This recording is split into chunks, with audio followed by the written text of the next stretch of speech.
I don't think a company has ever been so confident about the device being able to withstand abuse like Oppo was when they sent over the Oppo A60 for review.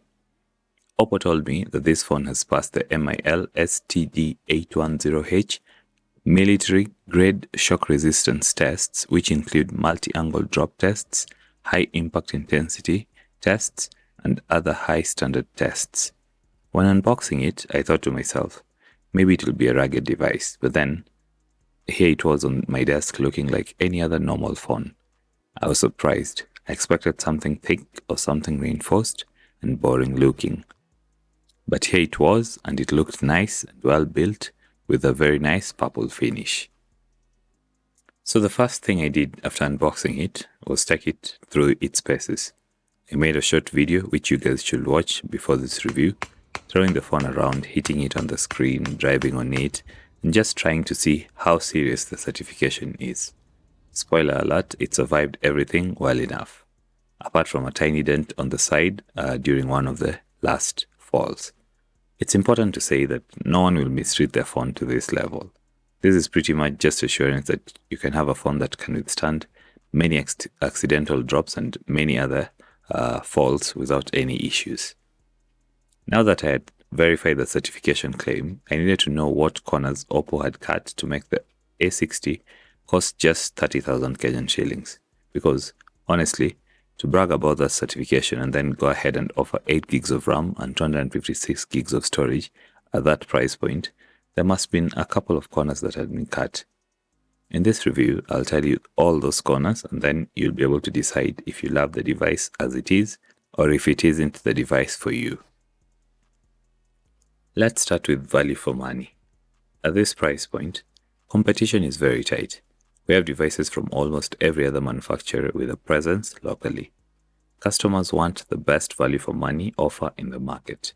You want to be confident that you're spending your money on what will give you the best specs, the best performance, and the best design at that budget. In this regard, Oppo stands out with the A60 because of 4 things that it does differently. First of all, RAM and storage. You're getting 8 gigs of RAM and 256 gigs of internal storage. That's the only variant in the market, and that storage is excitingly expandable using a microSD card. So you're getting what higher-end smartphones offer, but at an affordable pricing. Secondly, memory. Oppo is using DDR4 RAM and UFS 2.2 storage. This will mean pretty good read and write speeds. This is the same tech that's in many mid-ranges and wannabe flagship killers. Thirdly, fast charging. You're getting 45-watt fast charging with the charger included in the box. This is something companies like Samsung cannot even compete with. I've said this many times. Fast charging is a game changer. You're never the same after using it. In around 30 minutes, the Oppo A60 will get you from 0 to 50%. Fourthly, IP rating.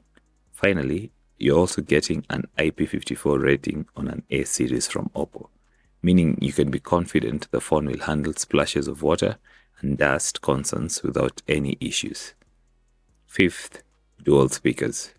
Tell me why this phone has dual speakers at the bottom and at the top frames, but a more expensive Reno device doesn't.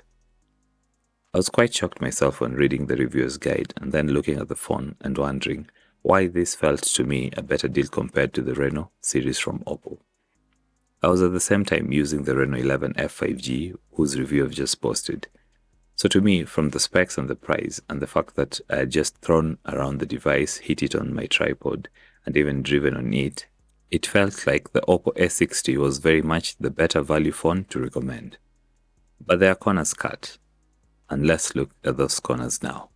First, the display. Although you don't notice it, I also didn't notice it just after unboxing. This is an inferior display to the Reno series because of the tech used and the resolution.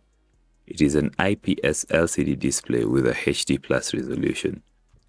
In contrast, a Reno device has an AMOLED panel with full HD resolution.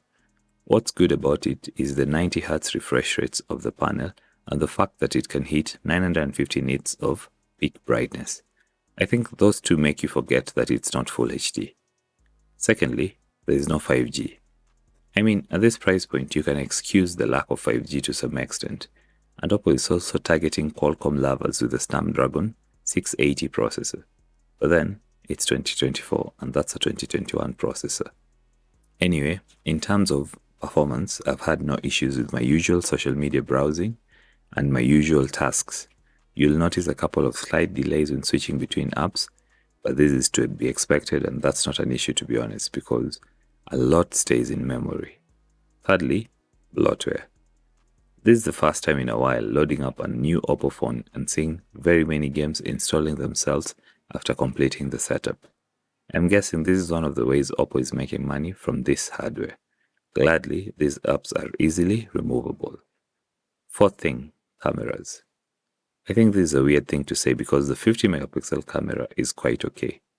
But I'm adding it here because it really isn't outstanding at this price point. Like, you'll take good photos and okay videos, but there's just something in it that isn't top class. See the photos that I took and you get what I mean. Also, there's no 4K recording. It's just 1080p max for both the rear and the selfie cameras. The thing is, from these corners, and I am guessing Oppo thought the same thing when green-lighting the Oppo A60 pricing, the lack of 5G isn't a big deal breaker for many people at this price point. Also, people have proven many times to not care about bloatware. I mean, transient phones do well. Also, some people love the name Snapdragon over the name MediaTek and will be glad that this phone has the Snapdragon processor. The display and the cameras can also be said to be almost similar in quality to the competition. So I think Oppo is confident with the positioning of the A60 at 30K. They'll maximize on the military rating, the fast charging, and the RAM and storage. Personally, I think that works for the company.